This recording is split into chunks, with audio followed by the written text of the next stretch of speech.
सिंचन सिंचन की दुनिया ऊपर से जितनी हल्की फुल्की लगती है, अंदर से उतनी अजीब, अनप्रेडिक्टेबल और मिस्टीरियस है। और इस रहस्य की जड़ में कुछ ऐसे कैरेक्टर हैं जो फैंडम में सबसे ज्यादा पॉपुलर है।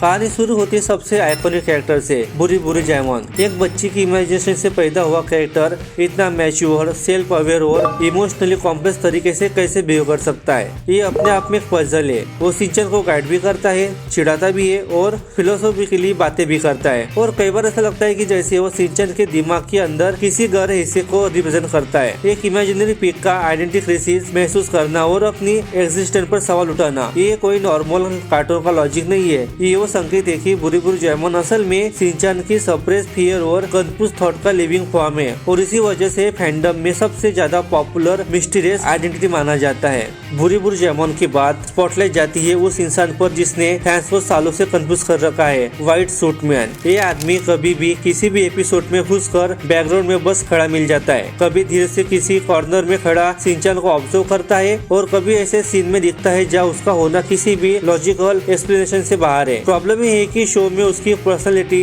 उसका पर्पस, उसका नाम कुछ भी रिवील नहीं किया गया। शो उसे ऐसे यूज करता है जैसे कोई इनविंसिबल वॉचर हो, कोई ऐसा आदमी जो सिर्फ सिंचन के आसपास घूमता रहता है और जिसको पता है कि ये बच्चा कहाँ जाता है, क्या करता है। ये उसकी प्रेजेंस ही उसकी पॉपुलरिटी का रीजन है। फैंस उसे दी ऑब्जर्वर या फिर दी साइलेंट वॉचर भी कहते हैं, क्योंकि उसका पूरा एग्जिस्टेंस एक साइलेंट मिस्ट्री लगता है। ना कोई फ्रेंड है, ना उसका कोई दुश्मन है, बस वो कहीं भी किसी भी जगह सिंचन के आसपास आपको दिख जाएगा। इसके बाद कहानी मोड़ लेती है मास सेल्समैन की ओर। वो आदमी जो हर बार कुछ बेकार सा सामान बेचने आता है और एंड में वही सामान पूरे एपिसोड को अनप्रेडिक्टेबली ट्विस्ट कर देता है। उसकी एंट्री हमेशा अजीब सी होती है, जैसे उसे पता हो कि किस पल सिंचन की फैमिली को किसी डिजास्टर या फिर किस लफड़े में डालना है। उसकी आंखें कभी प्रॉपरली दिखाई नहीं जाती और वो हमेशा ऐसे आइटम बेचता है जो रियलिटी को थोड़ा डिस्टर्ब करते हैं। ऐसा लगता है जैसे वो शांति तोड़ने और नॉर्मल लाइफ को बेकार करने के लिए सिंचन की लाइफ में आता है। और कभी कभी ऐसा भी लगता है कि स्पेशली उसको डिजाइन किया गया हो बस कि जाओ सिंचन की फैमिली को तंग करो।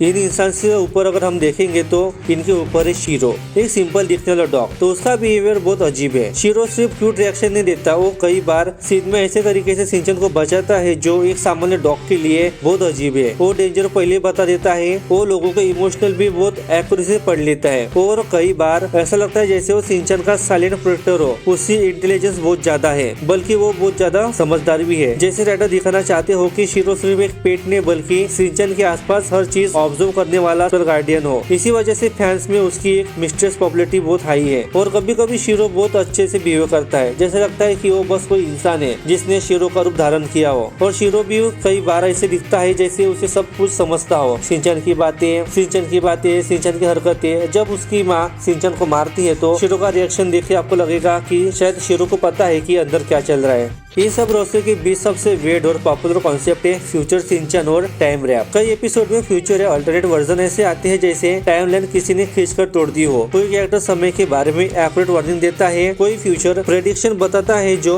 क्रीपीली ट्रू निकलते हैं। और शो इसे हमेशा गोफी कॉमेडी की तरह प्ले करता है ताकि बच्चे दिमाग पर ज्यादा सवाल न करें। पर जब तुम सीन को डिटेल में देखते हो तो क्लियरली दिखता है कि शो जानबूझकर टाइमलाइन को नॉर्मल रूल फॉलो नहीं करने देता। जैसे सिंचन वर्ल्ड एक लूजली कंट्रोल्ड मल्टीवर्स पैटर्न में चल रहा हो, जहाँ मिस्टीरियस एक्टर किसी हिडन टाइमलाइन का संकेत देता है। सिंचन की दुनिया को अगर एक नजर में देखो तो वो चाइल्डिश कार्टून लगती है, लेकिन इन पॉपुलर मिस्टीरियस कैरेक्टर को समझने के बाद साफ दिखता है कि ये दुनिया किसी नॉर्मल कार्टून यूनिवर्स जैसी नहीं है। बुरी बुरी जैमॉन खुद सिंचन के दिमाग की गहराई का सिंबल बन जाता है। व्हाइट सूटमैन एक साइलेंट वॉचर की तरह हर मूवमेंट ऑब्जर्व करता है। मार्क सेल्समैन अचानक एंट्री लेकर स्टोरी को बिल्कुल अलग दिशा में मोड़ देता है। शीरो एक ऑर्डिनरी डॉग की तरह नहीं बल्कि एक प्रोडक्टिव इंटेलिजेंस की तरह रिएक्ट करता है। मेगुमी एक ऐसी प्रेजेंस लगती है जिसे बाकी कैरेक्टर से ज्यादा समझे। और फ्यूचर वर्जन ये संकेत देते हैं कि इस दुनिया की टाइमलाइन बहुत बेकार है। इन सबको जोड़कर एक ही सच निकलता है, सिंचन का यूनिवर्स इंटेंशनली अनप्रेडिक्टेबल लेयर और सबटल सिग्नल से भरा हुआ है। और यह दुनिया जितनी सिंपल दिखती है उतनी नहीं है, क्योंकि इसके अंदर ऐसे फैक्टर ऑपरेट करते हैं जिन्हें शो कभी ओपनली एक्सप्लेन नहीं करता। तो आपको वीडियो कैसा लगा हमें कमेंट में जरूर बताएं। Thank you for watching.